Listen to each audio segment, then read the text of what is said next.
할렐루야. 사랑하는 샌디에고 온누리교회 성도 여러분, 저는 앵커리지 온누리교회를 섬기고 있는 박재영 목사입니다.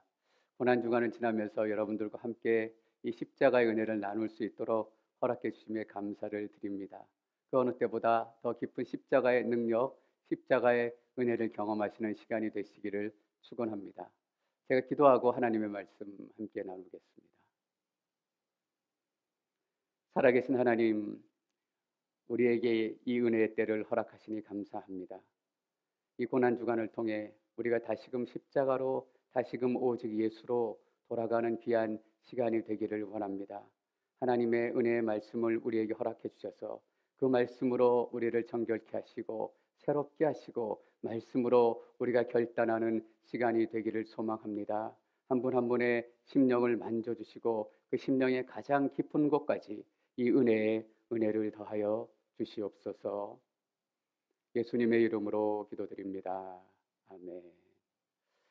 27절, 28절, 29절 함께 읽고 말씀을 계속 나누겠습니다.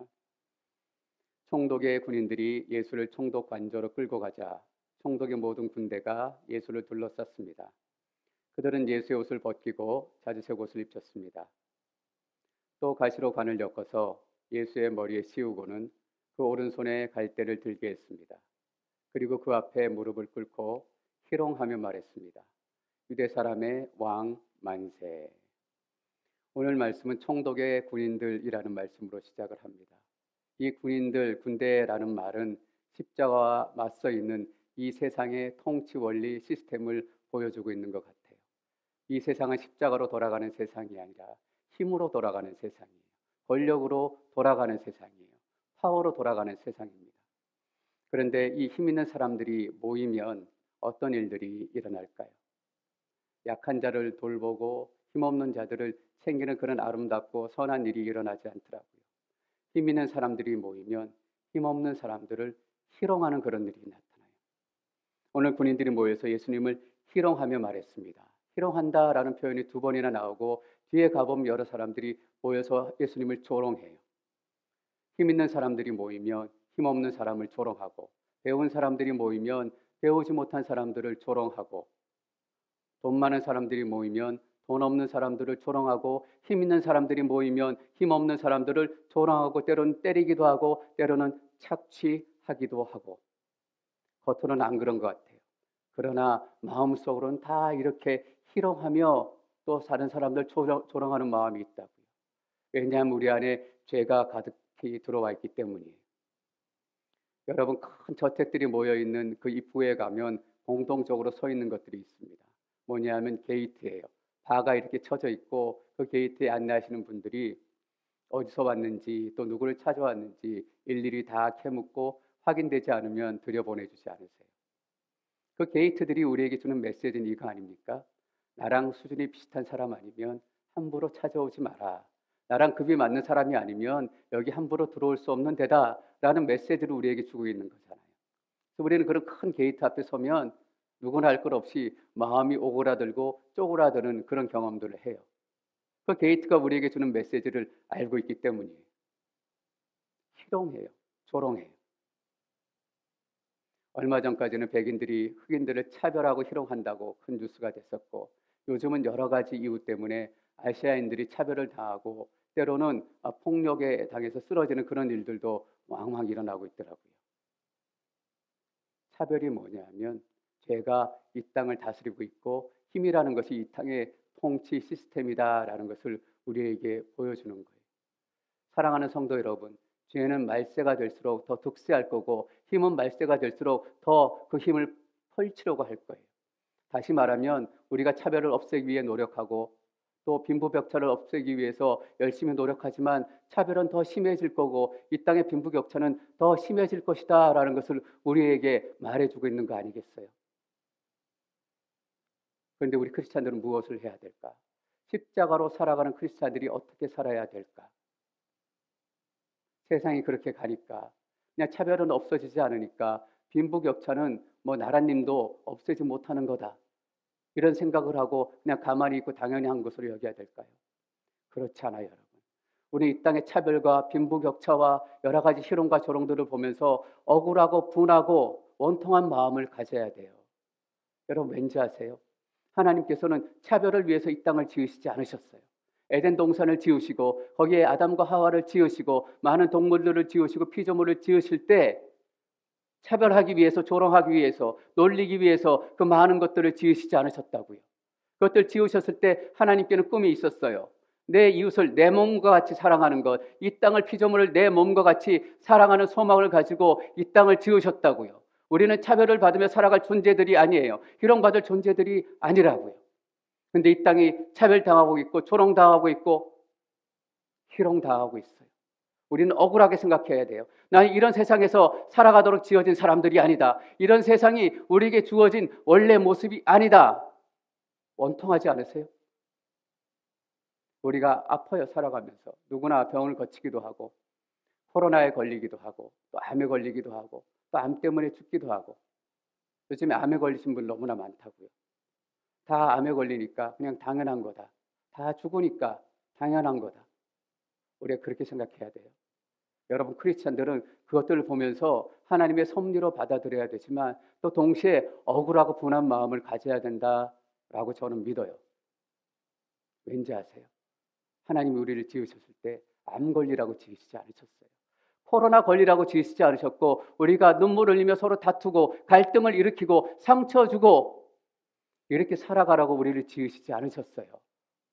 우리는 암을 경험하지 않아도 될 사람이었고 죽음을 경험하지 않아도 될 사람들이었어요. 근데 우리가 암을 경험한다라는 것이 얼마나 억울해요. 우리가 죽음을 경험한다라는 것이 얼마나 원통해요. 죽지 않아도 될 사람이, 암에 걸리지 않아도 될 사람이 암에 걸리고 억울한 거예요. 여러분, 이런 의미는 아니에요. 오해하지 마세요. 왜 다른 사람들은 다 괜찮은데 나만 암에 걸리지? 이런 의미가 아니라 왜 이 땅이 암에 신음해야 되고 죽음 아래서 신음해야 되는가? 억울하잖아요. 분하잖아요. 우리 가운데는 거룩한 억울함이 있어야 돼요. 거룩한 분함이 있어야 해요. 오늘 예수님께서 이 땅의 통치 시스템이 힘, 군인들의 권력 앞에서 희롱을 당하세요. 저는 이 말씀 묵상하면서 예수님의 희롱을 그동안 너무나 남의 일처럼 생각해왔구나라는 것을 제가 깨닫게 됐습니다. 사실 우리가 흑인들이 차별당하고 억울한 일 당할 때 우리도 분한 마음이 있었지만 막 참지 못할 정도로 분하진 않았다고요.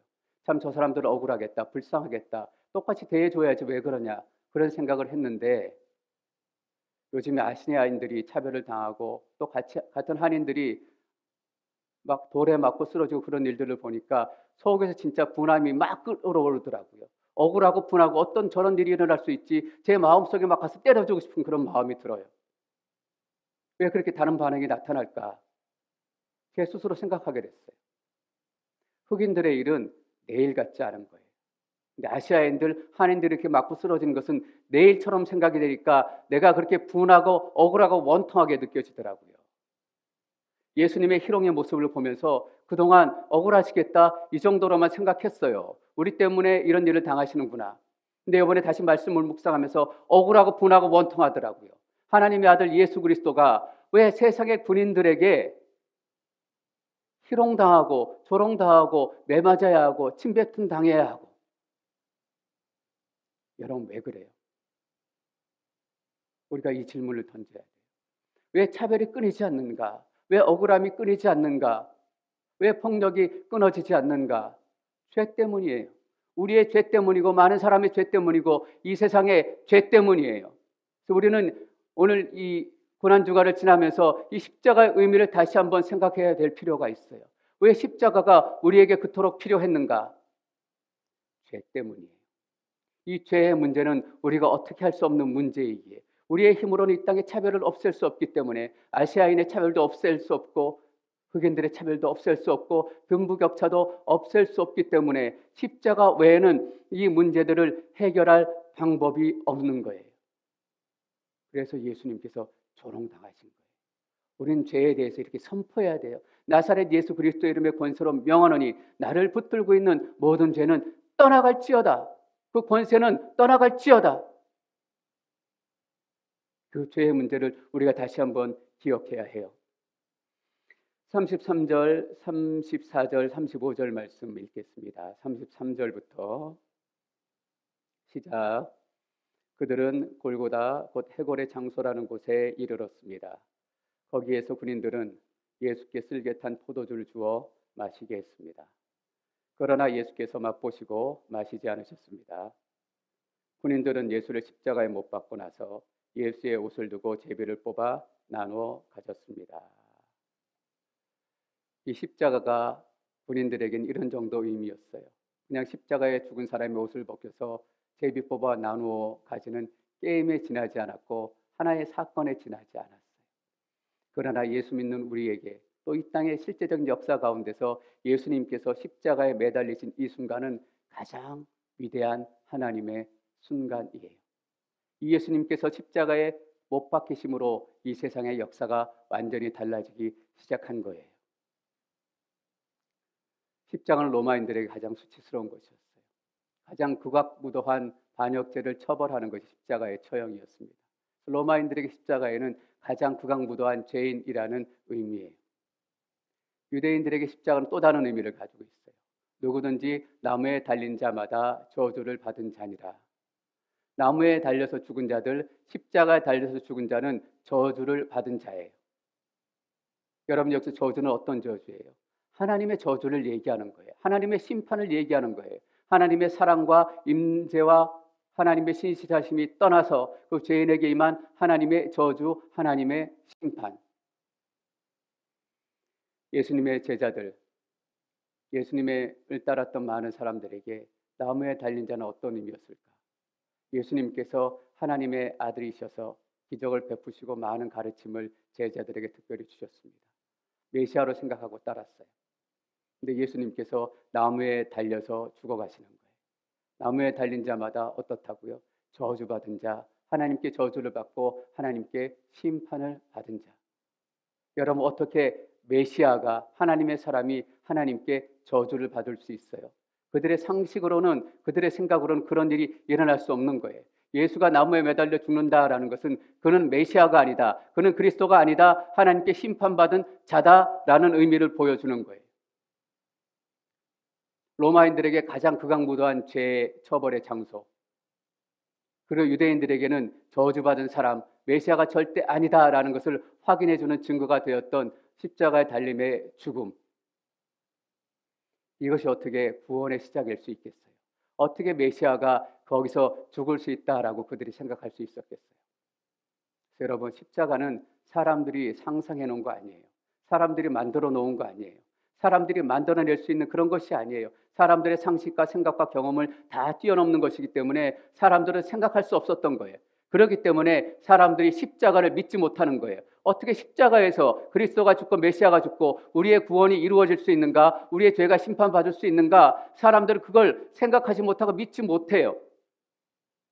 이사야 53장에 보면 고난받는 종에 대해서 쭉 설명을 해줘요. 그 고난받는 종이 바로 메시아잖아요. 근데 유대인들은 생각하지 못했어요. 어떻게 메시아가 고난받을 수 있단 말인가? 어떻게 메시아가 고통을 당할 수 있단 말인가? 십자가예요. 십자가는 사람들이 절대로 생각해 놓을 수 있는 것이 아니고 절대로 사람들이 상상할 수 있는 것이 아니라 오직 하나님만 만들어내실 수 있고 하나님만 이루실 수 있는 하나님의 전적인 역사예요. 십자가는 우리가 믿음으로 취해야 해요. 십자가는 우리의 믿음으로 우리 가운데 능력이 임하게 되어 있는 거예요. 몇 년 전에 박종호 선교사님께서 간암이 너무나 진행이 되셔서 치료가 불가능하기 때문에 어쩔 수 없는 상황에 이르시게 되셨습니다. 방법은 하나밖에 없었어요. 간 이식 받는 거예요. 너무나 간이 많이 망가져 있었기 때문에. 간 이식을 받기 위해서 이렇게 알아보는데 이렇게 맞아야 된다는 거잖아요. 근데 맞는 사람이 없어요. 근데 딱 맞는 사람이 한 사람 있는데 자기의 사랑하는 막내딸의 간이 선교사님하고 이렇게 맞는 거예요. 여러분, 아무리 내가 아프지만 어떤 아버지가 사랑하는 그 작은 딸아이의 간을 이식받겠다고 나설 수가 있겠어요? 만약에 다른 방법으로 살 길이 있다면 더 오랜 시간 아파야 하고 더 효과가 미미할지라도 다른 방법으로 버틸 수 있는 그런 방법들만 한 가지만 있었더라도 박정호 선교사님께서는 막내딸의 간을 이식받지 않으셨을 거예요. 그런데 선교사님이 이식받으셨어야 했어요. 왜냐하면 그 간을 이식받는 것 외에는 살 수 있는 방법이 없었기 때문이에요. 하나님께서 왜 십자가에서 메시아를 죽이셔야 했는가? 십자가에서 그리스도 예수를 죽이는 것 외에는 우리를 구원하실 방법이 없었기 때문이에요. 그 외에 방법이 있었다면 하나님께서는 시간이 오래 걸리더라도, 노력이 더 많이 들어가더라도 다른 방법을 택하셨을 거예요. 십자가에서 예수 그리스도가 우리의 죄를 모두 품고 십자가에서 죽는 것 외에는 구원의 방법이 없기 때문이에요. 여러분, 예수 그리스도의 십자가 외에는 다른 구원의 방법이 없어요. 이것이 분명히 성경이 우리에게 알려주는 구원의 진실이에요.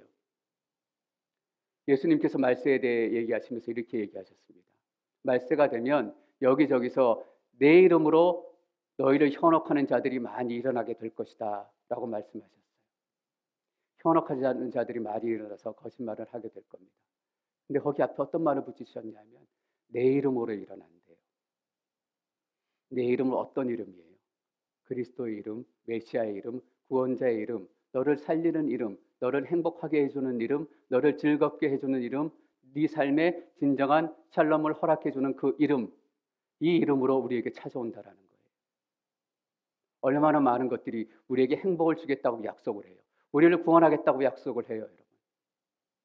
우리가 처음 미국 올 때 어떤 생각을 가지고 와요? 아메리칸 드림. 미국 가서 내가 성공해야지. 이 아메리칸 드림을 꿈꾸고 온다고요. 이 아메리칸 드림이 내 인생을 구원해 줄 것이다. 이 아메리칸 드림이 내 인생을 행복하게 해주고 내 인생의 샬롬을 새롭게 찾아줄 거다. 이런 마음을 가지고 우리가 아메리칸 드림을 시작한다고요.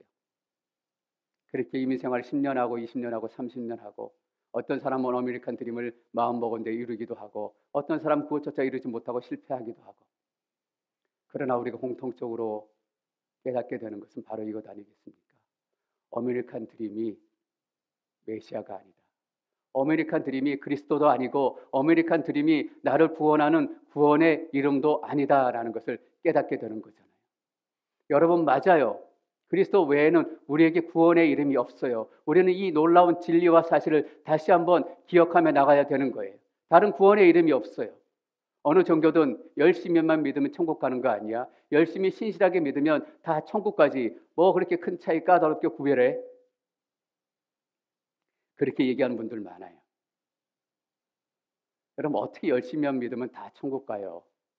성경에서는 이 십자가 외에는 구원의 길이 없다라고 분명히 얘기하고 있어요. 세상에 많은 종교 가운데 예수 외에는 구원이 없다라고 얘기하고 있는 종교는 기독교밖에 없어요, 여러분.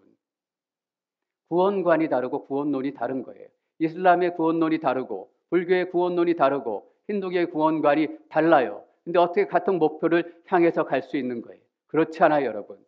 다른 구원의 길이 있다면 절대로 예수님께서 십자가에서 죽지 않으셔도 됐을 거예요. 그래서 예수님께서 이렇게 행동하시는 거잖아요. 40절, 41절, 42절 말씀 함께 읽습니다. 40절 읽습니다. 시작. 말했습니다. 성전을 헐고 3일 만에 짓겠다던 사람아, 내 자신이나 구원해봐라. 어디 내가 하나님의 아들이라면 십자가에서 한번 내려와 봐라. 대제사장들과 율법학자들과 장로들도 마찬가지로 예수를 조롱하며 말했습니다. 남을 구원한다더니 정작 자기 자신을 구원하지 못하는군. 그가 이스라엘의 왕이니 어디 한번 십자가에서 내려와 보라지. 그러면 우리가 그를 믿어주겠다. 여기서 우리는 중요한 사실 하나를 기억하고 가야 합니다. 예수님께서 이 말씀을 들으셨어요. 내 자신이나 구원해봐라. 하나님의 아들이라면 십자가에서 내려와 봐라 라고 사람들이 조롱하기 시작했어요. 예수님이 이때 자신을 구원할 능력이 없으셨던 건가요? 아니에요. 예수님께서는 하늘에 12군단이나 되는 천사들을 부르실 수 있는 분이세요. 자신을 구원하시기로 마음먹으셨다면 이 자리에서 어떤 상황이라도 그 자신을 구원하셨을 거예요.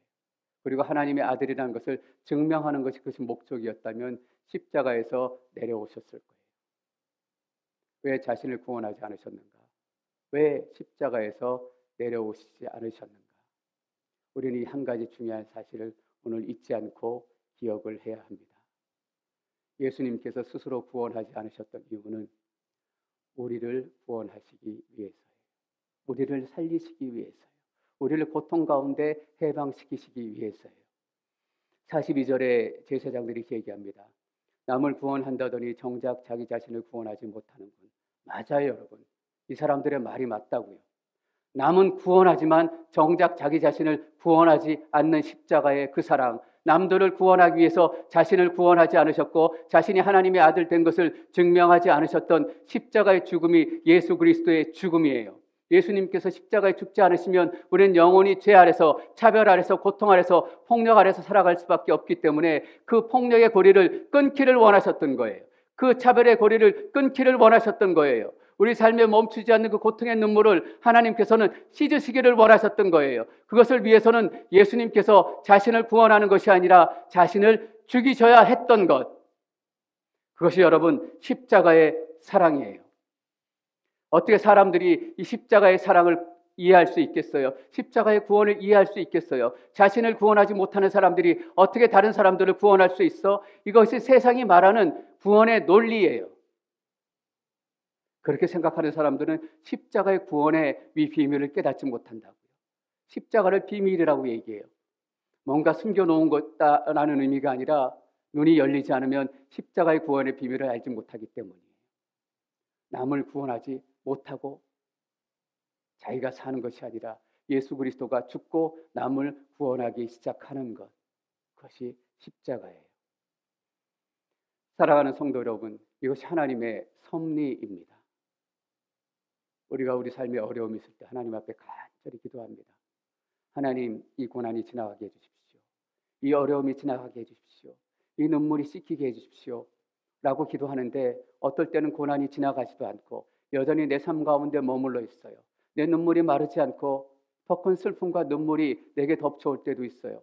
그때 우리는 하나님께 원망해요. 하나님, 언제까지 기다려야 되고 언제까지 참아야 하고 언제까지 이 고통 가운데 내가 머물러 있고 쓰러져 있어야 합니까? 하나님, 내 기도를 듣기나 하시는 거예요? 우리의 머리는 뭐가 있어요?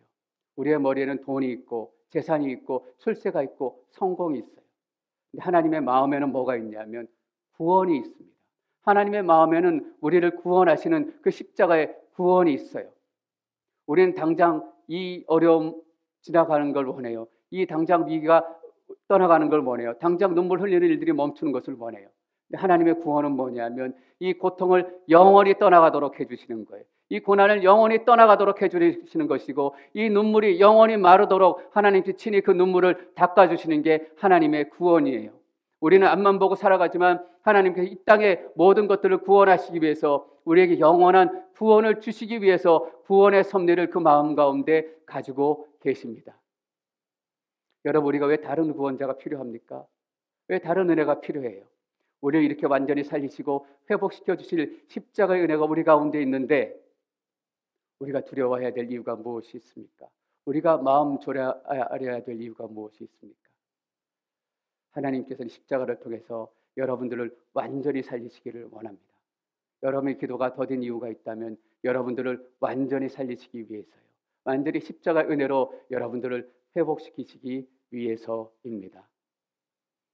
이 고난 주간의 마지막 부분을 지나고 있습니다. 십자가의 은혜가 여러분 가운데 더 크게 임하시기를 축원합니다. 더 깊이 여러분의 영혼 가장 깊은 곳에 십자가의 은혜가 선포되어지기를 소망합니다. 하나님은 여러분을 살리시기를 원하고 또 영원히 살리시기를 원하십니다. 기도하겠습니다. 살아계신 하나님, 우리를 구원하시되 영원히 구원하시니 감사합니다. 우리를 살리시되 영원히 살려주시니 감사합니다. 잠깐 위기를 모면하는 것, 잠깐 고난을 모면하는 것, 이 정도가 아니라 영원히 고통도 없고 눈물도 없고 아픔도 없는 영원한 생명을 우리 가운데 예비하시니 감사합니다. 십자가에 나의 죄를 다시 한번 못 박습니다. 이 십자가의 은혜로 나를 정결케 하시고 새롭게 하옵시고 주를 믿는 그 믿음으로 다시금 능력 있는 삶을 허락하여 주시옵소서. 예수님의 이름으로 기도드립니다.